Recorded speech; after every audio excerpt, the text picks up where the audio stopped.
Hello, and welcome back to the Whole Journey podcast. We would like to start off by, as always, thanking you all for your support, and we ask you to like, share, and subscribe. On last week's episode, it got real good at the very, very end. And Tanisha said something about closure, and she said, closure is a scam. and I felt like that was just too good to leave there. So we're back today to talk about closure, and whether it's a scam or not, I guess. Yeah. I thought I mulled over that all week. Like, I just kept going back to that. And so I had to ask my new best friend, Chat GPT, about closure. I simply asked, what is closure? Oh. And so the definition it gave was closure typically refers to the resolution or emotional completeness one feels after the end of a significant event, relationship, or period in their life. It involves finding a sense of understanding, acceptance, and peace, allowing individuals to move forward without lingering emotional distress or unanswered questions. The concept varies in its application, such as seeking closure after the loss of a loved one, the end of a relationship, or the conclusion of a particular life phase. And that was heavy for me. I was like, "Whoo, Chat." I mean, Wasn't ready for that. I don't know if I was. I mean, it's true. Yeah. It's a really good definition, but I think we're gonna rely on the therapist a lot in this episode. Get away. Don't put it on me. Well, I think it needs context, like it said. Yeah, of course, if somebody dies, you need closure. And a lot of times we get closure through funeral services, rituals where you memorialize that person in some way. That offers a sense of closure. Now, yeah, I agree that is very necessary because people who don't get to see, you hear about people who didn't get to see the body or they didn't attend the funeral service, so now they feel stuck. They got these regrets. They didn't get to say their final goodbyes. Yeah, that absolutely do. But we're talking about closure in the sense of relationships. Yeah. Yeah. Or like it said, the conclusion of a particular life phase. Mm-hmm. That, I think that's what's going to take me a little bit. Like, it's complex. Like, closure is complex to me. Like, and after you made that statement, I'm like, well, dang, I think I need to process that a little bit because I know for me, I think I always feel like I need closure. Well, rituals and rites that we have in our culture, they offer us the closure. So into high school, graduation. So those are, kinds of closure. The relationship closure is the one that I'm saying tread lightly and really assess if this is something you need or if this is something that you just got to know the answer. Because sometimes you won't know the answer. Right. And like with relationships, we have to talk about with closure. When you're seeking closure, I think closure is an inside job. You can't seek it from somebody else. When you seek closure from somebody else, you're giving them, in a sense, you're giving them the power and the responsibility of your healing because closure is an inside job. You made the decision to close that chapter and move on when we're talking about relationships.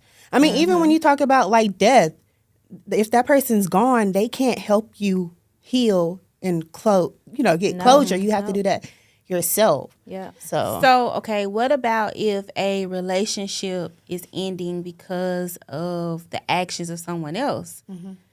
Like, what if those questions exist of like, hey, why? Does the why even matter? That's what I was going to say. The why honestly doesn't matter. It's the what they did it. So it doesn't matter why.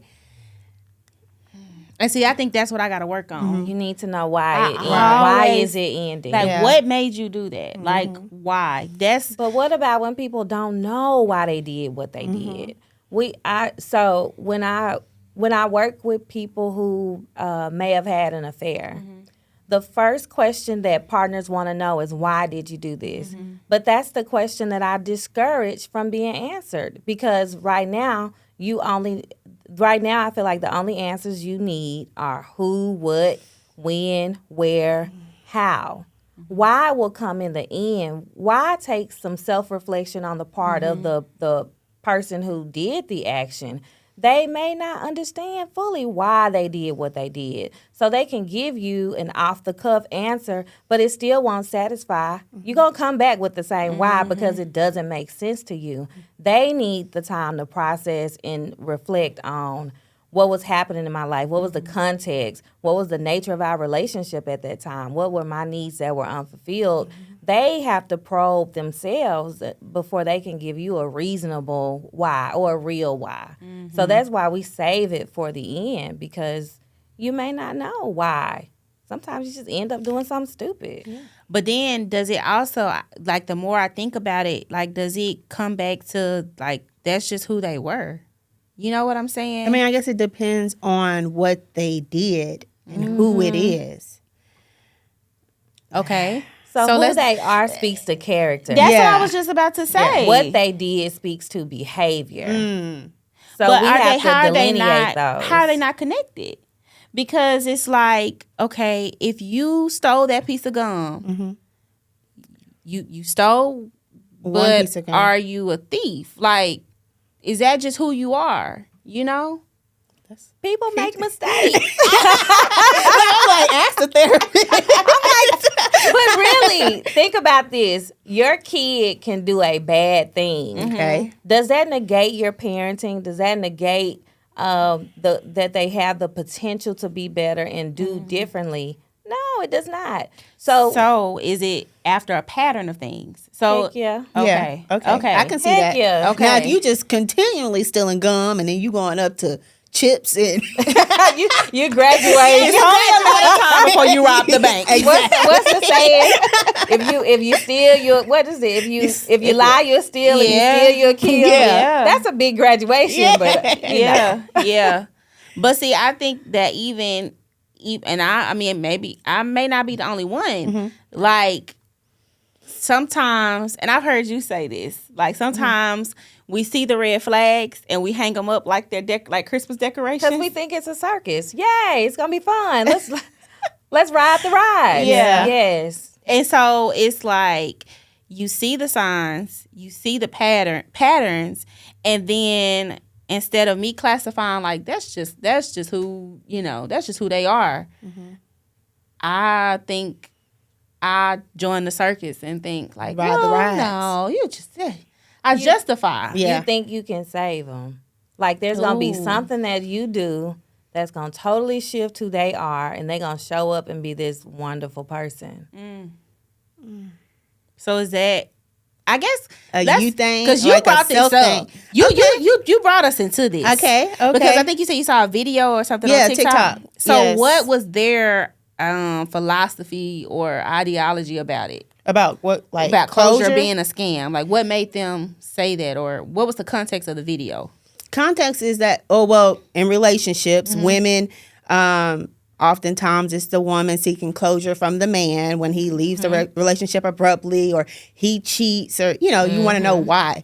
But oftentimes when you go to have, because you want to have the closure conversation at the end of the relationship, but oftentimes I feel like those relationships are basically you just trying to get the other person to convince you or validate your feelings, and sometimes convince you not to cut them off.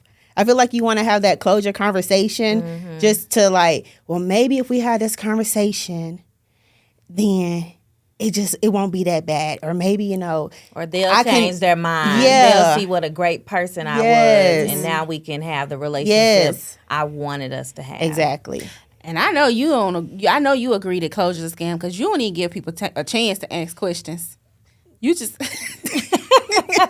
They act and you block. I'm like, what if they had something to say? What if they had? Because like you said, the why don't matter. You did what you did. But what if, going back to what you said, what if it I was a didn't say mistake? the why didn't matter.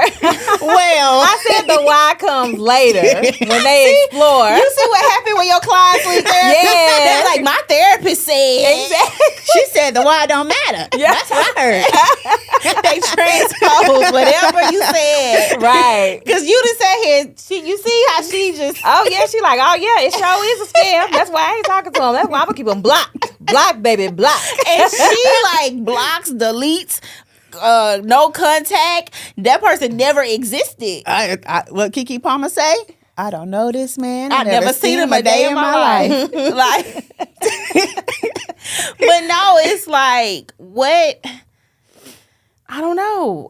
Is it just me that do y'all seek closure sometimes? Yeah, it's human nature to seek. I'm not gonna say It is. now. It is. Now I don't seek closure. I used to seek closure, so I'm not gonna sit here and act like I've never wanted closure. I've never wanted to have that conversation. I've never wanted to know why you did what you did.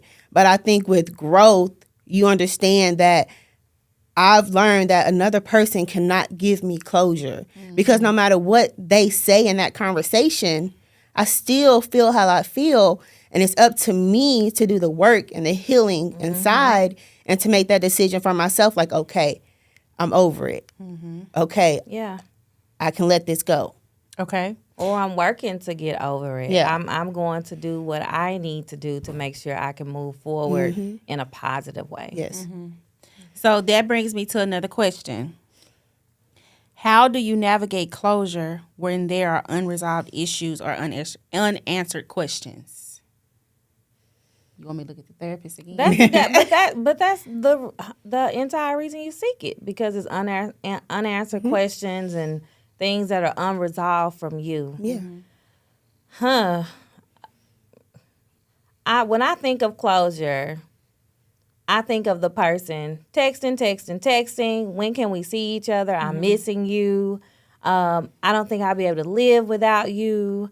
You know, that side of it, the kind of stalkerish. I saw you were out. I was just on Snapchat. Why didn't you say something? You know, like, I'm thinking of it in that regard.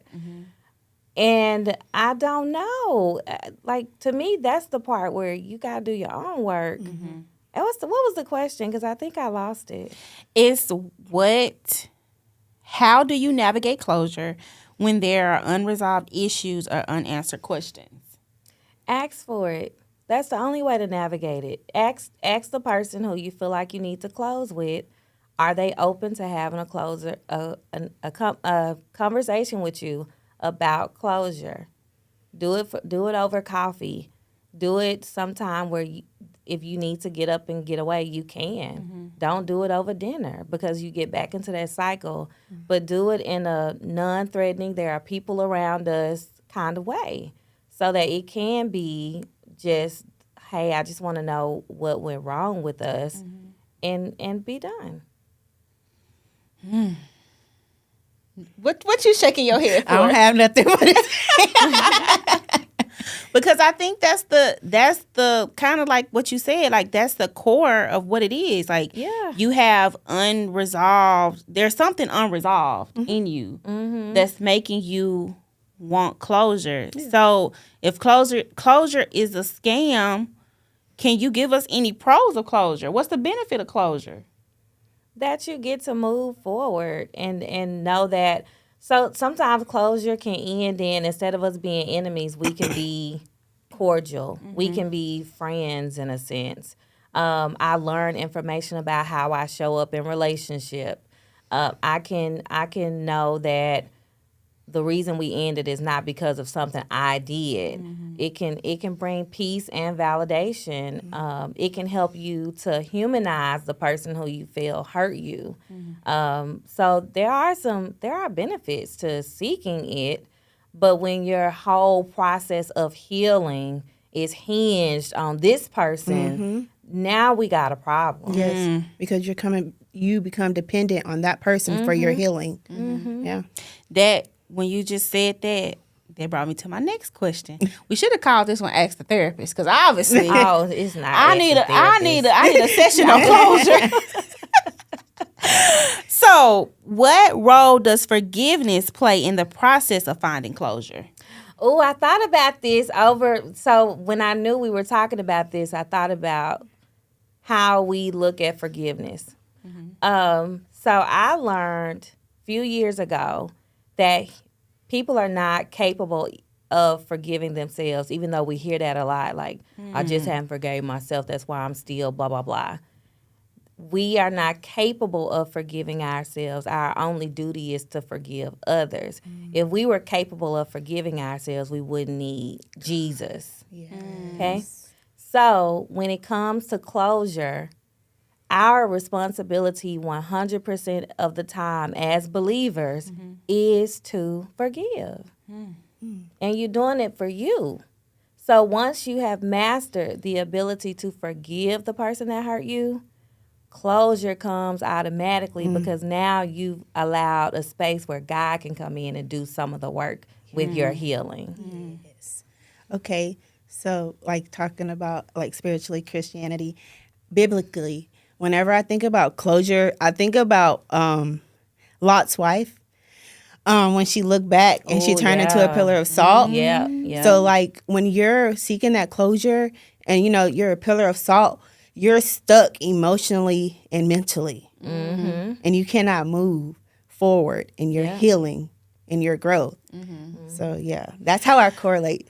I honestly That's a good one. probably did not know how much I struggled, and this is just me being transparent. Yeah. I did not know how much I struggled with forgiveness until like the past couple of years.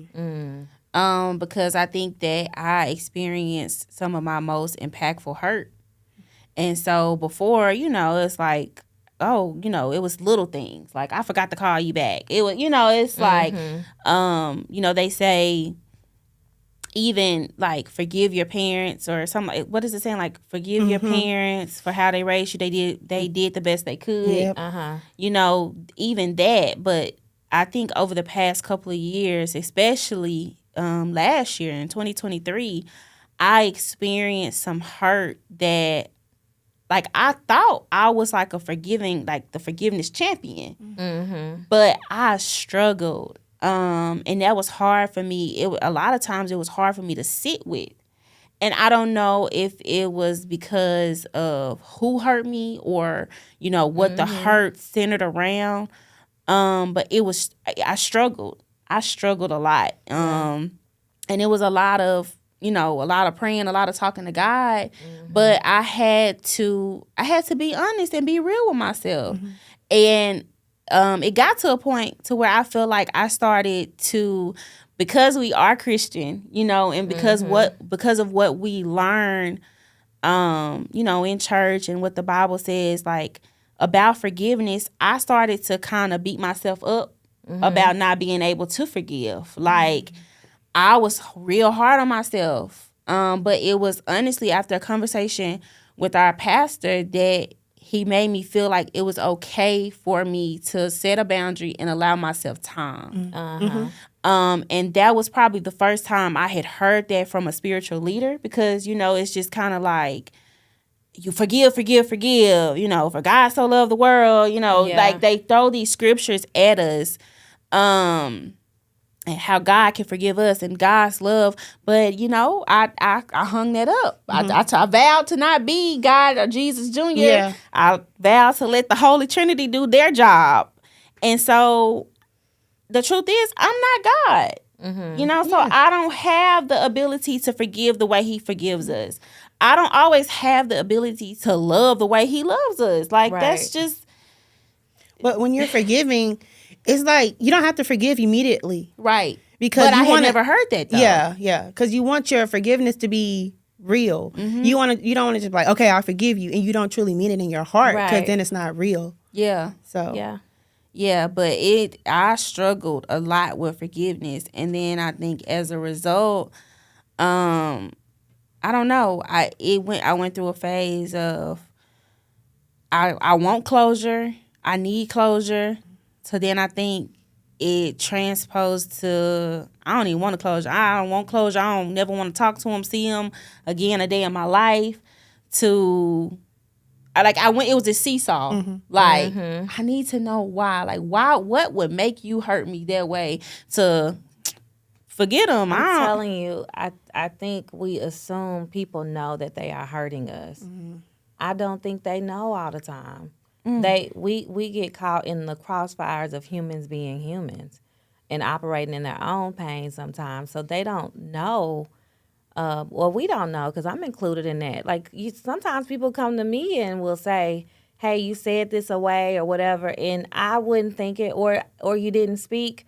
I get that so much. Like sometimes I'm laser focused and I forget, or I don't even know you're present. So we don't always know, or we don't always set out to hurt the people that we are hurting.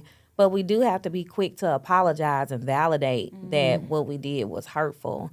So I think once we lose that piece of, dang, this person really set out to dig their heels in me, then we can take a step back and forgiveness becomes easier because we get to see how that could be us too.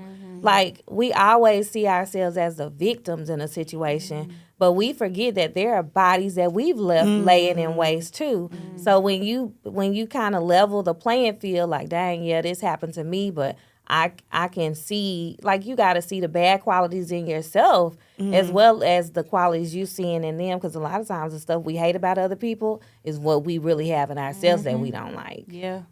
But what do you do when you've been vocal about the hurt, and then there's no, I guess, accountability, no, hey, yeah, I did that, I was wrong. What happens when you don't get that? I think that's what the pastor told you. Create some boundaries. Not create them, because people love creating a boundary. Enforce your boundaries, because it's disrespectful to not. Enforce your boundaries. Create space. That's what you have to do. Ooh, I'm sitting here trying. Yeah. Are you fighting back tears? No, it's a lot. It's a lot. I'm taking it in. Yeah, and I feel like I'm still maybe. So I think it took a lot of prayer, a lot of conversations with God, a lot of sitting with myself to be able to forgive. And so I think that now that I have, that I can honestly say, because I don't know, I heard it somewhere, it's like, if you say you forgave, but every time you see that person, you get angry. I was definitely going to ask, how do you measure that you've forgiven someone? How do you know you've forgiven somebody?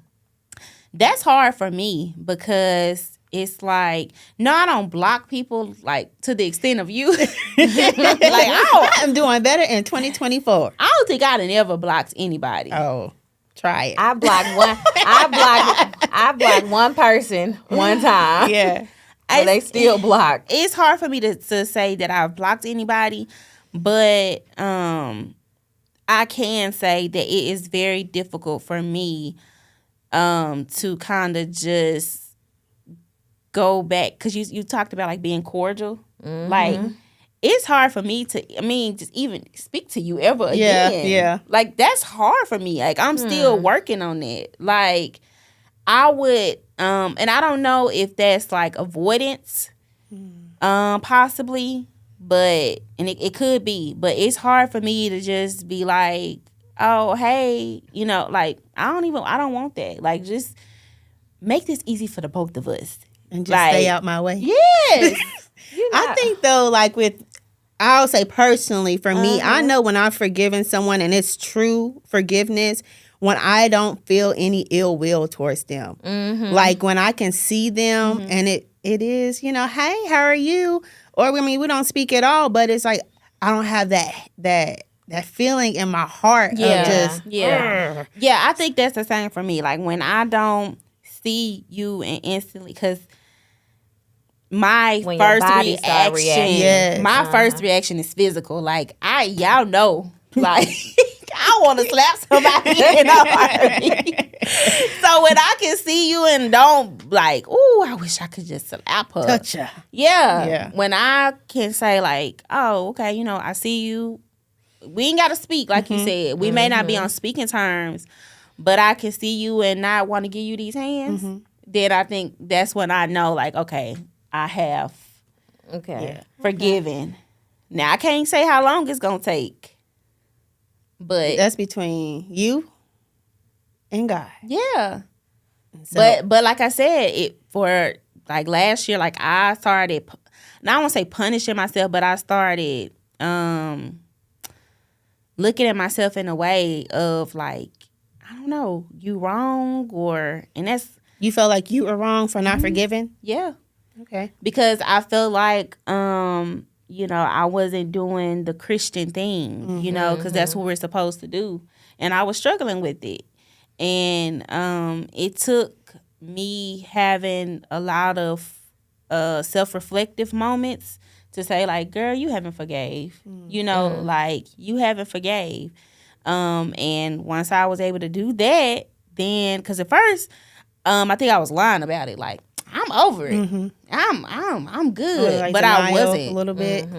I wasn't, and I think that maybe it took me. Maybe it's a process for me. Maybe I have to heal first. Those stages. Yeah, I have to heal first. Like cover the wound up. Like let's put a Band-Aid on it first, and allow it time to heal, and then. After I heal a little bit, then I think I'm able to dive in and start processing forgiveness. Put a little cocoa butter on it. Yeah. Start healing the wound. Yeah, Get so rid you of don't have that. a big scar. Exactly. But getting back on the bike and riding again, speaking, hey, Yeah. I'm still struggling there. I think what has helped me, like what Keita said, is humanizing the person. That's one thing that I really had to do just in past relationships. And at one point, you know, when I was in therapy, she was like, you always give people the benefit of the doubt. You do. I do. Well, the wrong people. Because you'll block somebody in a minute. I mean, you give like in romantic relationships, you're probably quicker to block. Yes. Yeah. Yes. Friendships. Not so More much. open. Yeah, more Yeah. open. Yeah. Yeah. Because it's like, honestly, I'd be like, wait a minute. Can we just, maybe that was his cousin, you know? It's me trying to get a benefit of the doubt. You like, nope, it don't matter who it was. I saw him. Because what you're not going to do is playing my is face. play in my face. Yes. So it's like, I can see that. Yeah. You do. Yeah. So I give people, you know, the benefit of the doubt. But also, you know, just like with, you know, they said with our parents, they did the best they could with what they had. And that was a big thing for me with forgiving my mom, you know, my childhood. So just like she did the best she could with what she had, humanizing her and not having her on this pedestal as your parent, but realizing that your parents are humans too, and they, like I said, they're doing the best they can, or they did the best they could. Yeah. And then you have to look at patterns or family history, like, okay, her mom's mom, and, you know, just going back on the family tree of how that all is. So when you're looking at people, a lot of times, and I hate to, you know, make excuses for people, but you do sometimes have to look at their background and where they come from and how they were raised when they make certain decisions and certain actions. Yeah. And that makes, when you get to a level like now where I am, I'm able to forgive people a lot easier than I used to. Yeah. Just going off of that. Yeah. Me too. I think it's am twofold though. Yeah. I think it's twofold. I think it's because my therapist helped me with that, like looking at those patterns and looking how people were raised and you know, yeah. One of the biggest things is like somebody raised off of love and somebody raised off survival coming together. You talk about that. Yeah. But also looking at how people were raised. But then when you start talking about parents, until you have your own kids, until you start parenting yourself, I feel like after you become a parent, it's a lot easier for you to give your parents grace for the decisions they made, what you may feel like were mistakes, because you like, ooh, parenting is the hardest thing I have ever done. I agree. But I also think that two things can be true at the same time. You can in some ways feel like your parents did the best they could, but it can also be true that the best that they could do was inadequate and insufficient, and you still hurt from some of the decisions that they made. So I think you have to make space for both of them, because they are true. I see a lot of people stuck in that. Like, it's just so hard for them to even say, maybe there were some spaces where this person could have done a little better. Because there are. Some, come on now, y'all. Even as parents, I sometimes make the decision that, okay, what I want to do is about to trump what my kid want to do. And we do make those kind of choices. So as adults, if we make that choice, then we have to know that our parents made those choices sometimes where our needs were, I hate to say neglected because it's such a strong word, but they weren't prioritized, and maybe your parent prioritized something else. So making space for both of them is, to me, that a good balance. Because if we about to just give them a blanket and cover everything, how do we really unearth the things that we saw as dysfunction? Tough. That's tough, and I think it's a cultural thing. Yes, for us. it is. Yeah. Because you don't, You don't see other cultures saying, being really honest about. Well, no, you do see them be really honest about what they thought were their parents' problems. But in our African American culture, it's like, if mama eating a ham sandwich and you got peanut butter and jelly, you better be grateful that you eating. And no, or that thing of, I'm not apologizing to no child. Sometimes you owe your kid an apology. But we parent, because we suffer the emotional wounds, we parent differently. And I don't know if we parent him better, but we definitely parent differently. With this gentle parenting. Yeah, because I have more conversations with my kids. I'm a little hybrid. I'm a little hybrid. Yeah. I'm not gentle parenting. I'm not doing that. But I am more emotionally aware. And I'm not afraid of coming back to the table and saying, all right, I know what I said probably wasn't the best. And they'll tell you I apologize a lot. Let's figure this out together. But at the end of the day, we run a hierarchy in our house. And it's only room for 2 adults. Yeah. So when you become the 3rd adult, you need your own house. Yeah. So that's very clear. But, that in my household growing up, I know for sure I didn't have as much of a voice. Like, your feelings hurt. Okay. Yeah. Period. Yeah. I agree. Like, apologizing, I believe that is so important, apologizing to your kids, because sometimes you are wrong. Yeah. Like, there's been times, you get flustered, you get upset, and you kind of get snappy with your kid. And then you go back and you're like, oh, I shouldn't have said that. Yeah. And it's like, okay, my pride could be like, well, I'm the parent, he'll be okay. Yeah. But essentially it's like, hey, you know what, baby? I was wrong. I'm laughing because it reminds you of the thing, like, I done seen, like, TikTok videos and memes and stuff about it. Like, say, for instance, like, your mama told you, or say your mama, like, I told you to take that meat out. And it's like, no, you didn't. Like, you thought you did. And then it's like, are you getting smart with me? Are you calling me a lie? And you be like, don't know what to say. I mean, I ain't calling you one, but know what to say. If the shoe fit. Yeah, like, and I think that our generation is more conscious about, like, well, dang, maybe I was distracted, and maybe I did, forget to tell her to take the clothes out the dryer. Yeah. And there's nothing wrong with that, but, like, the generation before us, like, for one, and you can probably talk about this better than me, like, they don't believe in therapy. Like, I have heard somebody from that generation tell me, like, why you wasting money on therapy? It's like, wasting money? Wasting money, sis. You better be glad I go see that therapist. I remember my daddy, whenever he was wrong about something and we prove he was wrong, he would say, well, Well, like, That's it. sir, you wrong. You Well, real wrong. What y'all gonna do about it? Yeah. Well, Yeah, my mama would do that, but then like it'll be like as I got older, more. When I say older, I mean grown, because it definitely was not like high school. But as I got like grown and she be wrong, I'd be like, we just we gonna have a stare down. It would be that same. Well, you should have done it anyway. Like, if I didn't tell you, you knew you should have done it. Like, yeah. And so my mama Won't let up. kind of like after a minute, like she fall out left, like, okay, I'm sorry. But it's just like growing up, I dare you tell her. I dare you call her a lie. You just go in that room and sit with it like, no, she be lying all the time. She She always was lying. and don't mumble it too loud, but What you say? yeah. But I think we as parents, our generation as parents, are doing better because we're more conscious of, I guess you said emotional, but how you Emotionally aware. Yes. Yeah. And so, but that's a deep dive also about Now, I sought closure with my mom, and I'm going to be real vulnerable.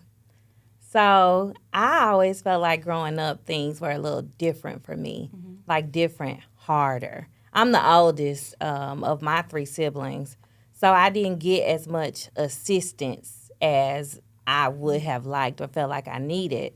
So, when I was going through my courses to get my degree, we did this class called Making Peace with Your Past. Now, I could not access a lot of childhood memories for some odd reason. Like, I just didn't know. People around me would be talking about this happened, that happened, but I couldn't. I think it's suppression. Yeah, I couldn't access those memories for real. So whatever your version of the story is you telling, it's just like, okay, whatever. Because I didn't have my own version because I couldn't remember them like that. So when I was taking this course, we were reading this book called Making Peace with Your Past, and she had us doing journal entries. Like the course at the end of the chapter would have some questions that it wanted you to self-reflect on. I was doing these exercises, and my memory was opening up, and it was painful memories of just feeling alone. Like, you got to do this for yourself. Nobody's going to help you. You're different from everybody else. And a lot of the different was just being really smart, different. They were cool with C's. I'm an overachiever. And nobody in the family was really like that. So me wanting to hang out with a book while everybody else want to be outside, it was different, and they name called, whatever.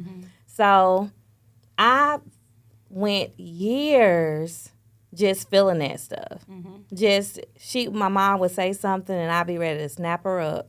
But I couldn't, you can't, it's still a black household. Like, you At ain't, the end of the you day, ain't snapping like at you. the end of No the matter day, how You old ain't you are. snapping Listen. like that. Yeah. But just being irritable and annoyed, like at every little thing that they might say or they might do, just like being under my skin. And so a few months ago, I was into it with my brother, and I decided no more. She finna know how I feel. You know how you get up, like, I'm about to make this walk. But I know. But I bet you still made it respectful though, because I tried to, but before I could even say how I felt good, the tears were welling up. Like, it was a tearful conversation. And my dad got involved. Like, he interjected, don't blame your mama, blame me. It was me. I was doing a lot. I was making a lot of bad decisions. Your mom had to cover me. Like, he came into the conversation. And so at the end of it, they all were giving me a group hug. I did not know I needed that so much. I just felt like, and she was talking about you. Well, you were always so independent. I filled out the FAFSA myself. Like, I would get their taxes and I go to town on it. And so I was always out there to do it myself. Bought my first car. We paid for our own wedding. Like, all of these things that you see parents doing for their kids, it didn't happen for me. I felt like I had to grind and hustle. But gosh, I didn't realize either how resilient it made me. was just about to like, say. I have not had to borrow money. Like I haven't needed them like that. So we've been able to have a different kind of relationship that's not me being dependent on them. Because when I left their house, That was it. I was gone. Yeah. I think that's you remind me a lot of my sister. Like she's very well, we both are, and I'm working on it now being married because I was raised by a very independent woman. Like my mama was I say was because that's what I saw growing up, but she's still like that. If it was something she wanted to do, you know, it was just like I'm gonna get the degree. I'm gonna, she was an overachiever, and she made me be an overachiever. It was like one of those things where it's like I always made A's and B's, or it was like, okay, I may bring home straight A's and B's, 1B. And it would be like, yeah, you made all A's and a B, but I never seen you study. Like if you had picked up a book, I know you would have made an A. Ooh, And so that made me be, I don't know what it did to me, but it made me like, it didn't make me study because I still didn't want to. But it made me be really tough on myself, I feel like, as an adult. And it makes Very me self-critical. That's it. Yeah. I'm very self-critical of myself because Me it's too. it's just like, well, you could have. We all are. And I'm anxious. I'm anxious a lot because I feel like yes, definitely me. you cannot fail. Like there is no safety net. There is nobody to bail you out. Like and I don't do well with failure. You got to nail it because nobody is catching you. Yeah. Something my therapist told me about myself is like there is no gray area for me. Like everything for me is either a win or a fail. Like there is no in between. There is no grace of okay. I've heard this saying, if you shoot for the stars, you will at least land on the moon. The moon is not good enough for me. It's like, no, gotta the hit goal that star. was the star. Yeah. You didn't hit the star. Like, at the end of the day, you a loser. Like, Yeah. like you lost.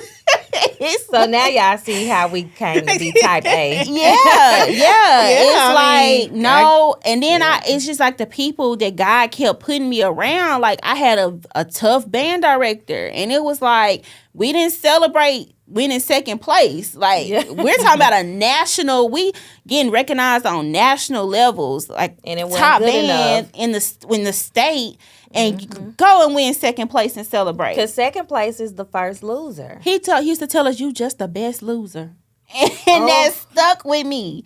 Like, I remember, like, vividly, we got in trouble so bad because we had won second place in a huge band competition. We're competing against high schools, and we're a junior high band, and we had won second place. We was proud of that second place.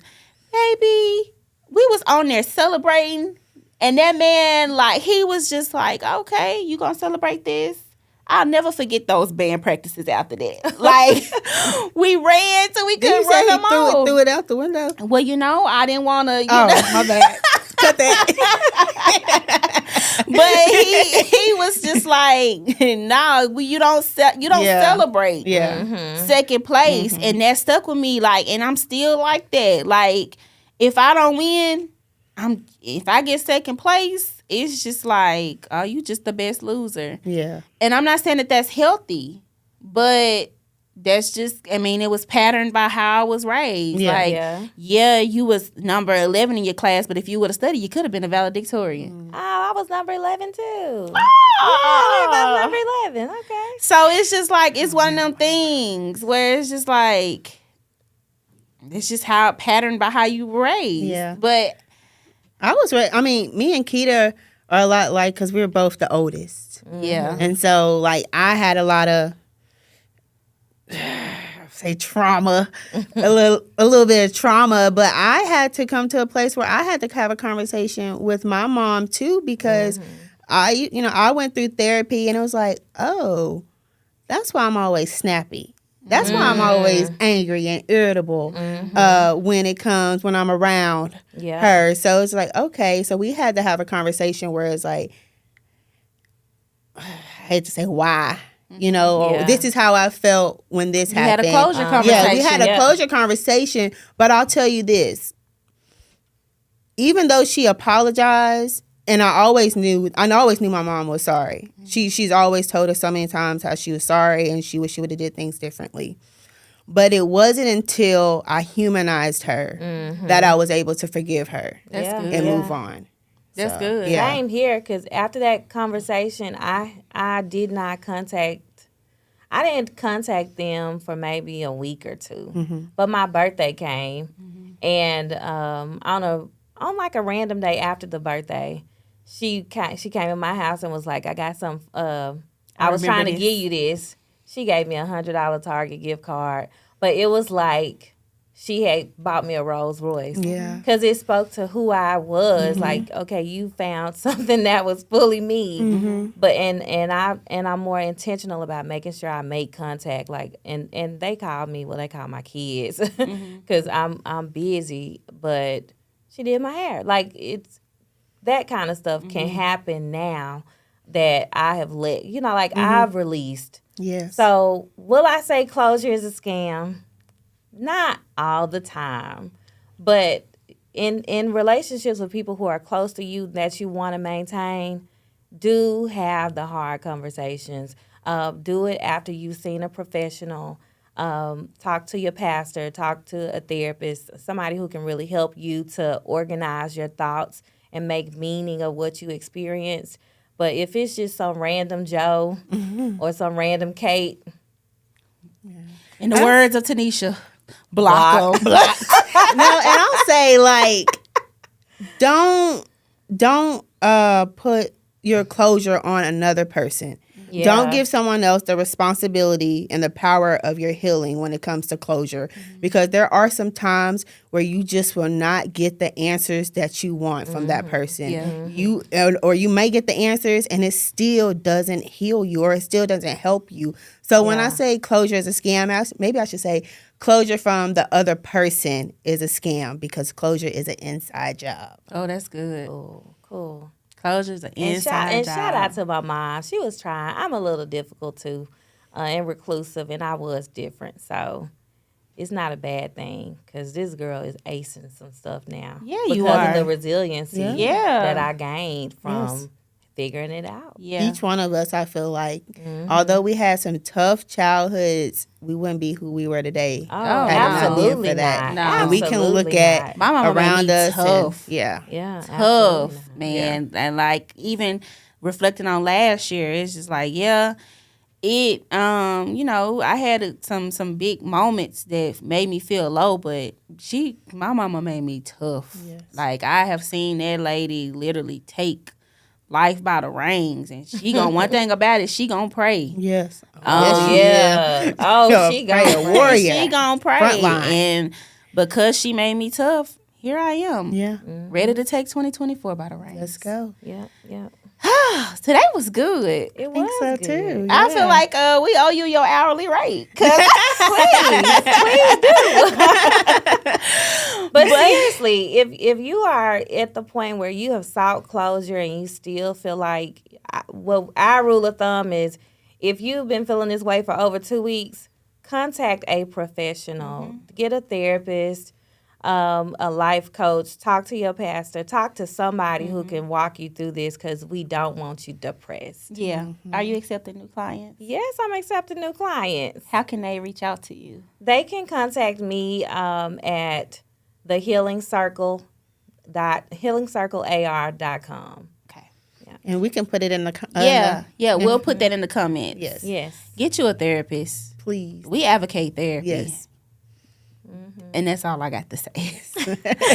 But we want to thank you all for joining us. As we continue to tell you all, we are on a journey. We're healing, we're growing, we're learning. This conversation was good for me. I feel like it equipped me with some tools that I needed, and maybe prepare me to continue to heal and forgive and do the inside job of closure. Yes. So we just want to thank you all and just say continue to send us your feedback, like, share, and subscribe, and we appreciate you all. Thank you all for joining us. This is the Whole Journey Podcast. I'm Breonna. I'm Meketia. And I'm Tanisha. And This is the Whole Journey Podcast.